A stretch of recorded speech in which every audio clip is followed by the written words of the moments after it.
ድሮን ጥቃት ሰንዝራለችም ተብሏል። ይሁን እንጂ እስካሁን ስለ ጥቃቱ ሆነ የጥቃቱ መጠን ላይ ማረጋገጫ የሰጠ የመንግስት አካል የለም። ኢራን የአሜሪካንን ድርጊት ዓለም አቀፍ ሕግን የተጣረሰና የባህር ላይ ውንብድናም ብለዋለች። በቅርቡ በመካከለኛው ምስራቅ ውጥረቱ ከተፈጠረ ወዲህ 20 መርከቦች በሆርሙዝ ወሽመጥ የኢራንን ነዳጅና ሌሎች ጭነቶችን የያዙ ወደ ህንድና ቻይናም ተጉዘዋል።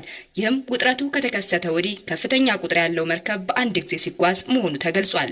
ሁኔታው የዓለም የንግድ እንቅስቃሴ ላይም ዛሬም ተጽዕኖን እያሳረፈ ሲሆን የነዳጅ ዋጋም በዓለም ገበያ በፍጥነት ከፍ እንዳለ መረጃዎች ያሳያሉ። በቀጠናው የተፈጠረ ውጥረትን ተከትሎ ገፈቱን እየቀመሱ ያሉ ሀገራት ለሁለተኛ ጊዜ በፓኪስታን ሊደረግ የታሰበውን የሰላም ስምምነት ላይ ተስፋ ጥለው ነበር። ይህ ግን የሚታሰብ አይደለም ያስባለ ሁኔታ አሜሪካ የኢራንን የጭነት መርከብ መቆጣጠር ነው።